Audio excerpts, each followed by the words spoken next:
parce que j'ai passé de longues périodes de vacances à Pâques ou pendant l'été, notamment dans le Tessin, bien évidemment, où mes grands-parents résidaient, à Biasca ou à Ludiano. Le personnage clé, le personnage essentiel, le personnage mythique qui va avoir une influence considérable sur le jeune Manuel Valls est Ugo Galfetti, qui est ce qu'on appelle un colon.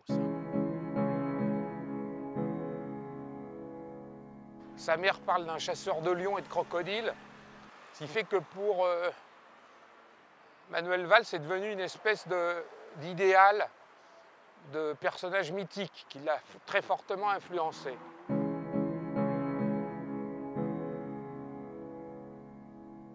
Donc Ugo Galfetti s'est installé dans les années 30 en Sierra Leone avec son frère Plinio Galfetti.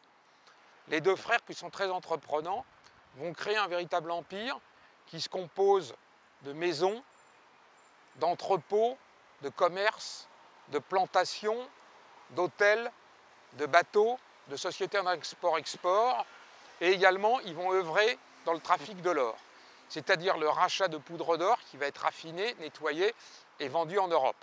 C'est-à-dire que ça s'inscrit dans une exploitation, on pourrait dire au sens marxiste, le système classique d'exploitation coloniale, où on exporte les biens d'un pays au profit de l'entité colonialiste.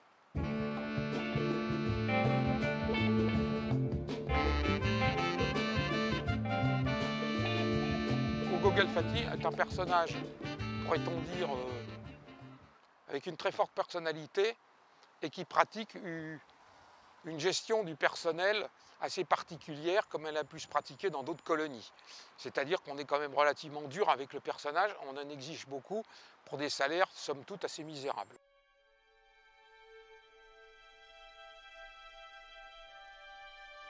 Però i neri che fanno ben che sempre stai attaccata a me lei mi portava sempre, mi difendeva sempre bene, perché capivano che me adesso io magari in una sberla, ma me però mai toccare geld ai neri. 1961, c'est l'année essentielle, l'année charnière. En fait, Ugo Galfetti, comme son frère Plinio, vont être obligés de quitter la Sierra Leone parce que les Sierra Leonais qui sont nouvellement indépendants, comme dans nombre autres États africains nouvellement indépendants, veulent se débarrasser de cette exploitation coloniale et vont donc se débarrasser d'une manière ou d'une autre des colons qui les avaient exploités pendant des années.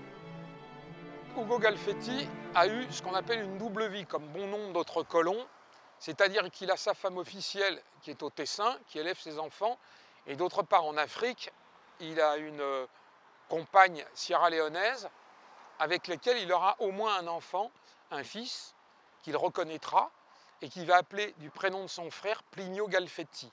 Manuel Valls en parle dans son ouvrage Pouvoir, qui est paru en 2010, quelques semaines après le décès de ce qu'on pourrait appeler son oncle par la main gauche.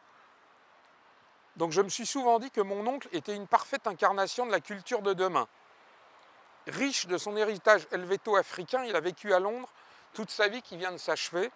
C'est cela pour moi l'homme du XXIe siècle, l'homme multiculturel. Plinio Galfetti s'est installé en Grande-Bretagne, dans l'ancienne puissance coloniale, au début des années 60.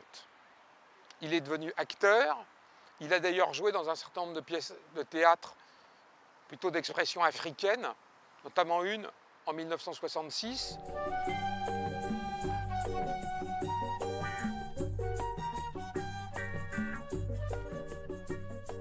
Plinio Galfetti décède en 2010 dans des circonstances terribles, puisqu'il va mourir asphyxié lors de l'incendie de son appartement.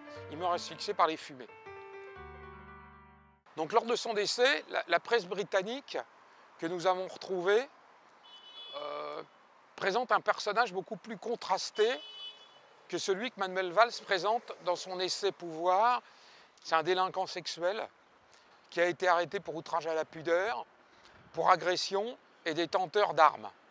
Mais le tribunal va considérer que son état psychiatrique est tel qu'il ne peut pas être jugé et il va être soigné pendant près de 10 mois dans une unité pour délinquants sexuels d'un hôpital psychiatrique. Il faut quand même un certain culot pour voir dans cet être dont l'être psychique est déchiré entre deux cultures, pour y voir un homme multiculturel qui serait le présage, l'apparition de l'homme idéal du XXIe siècle.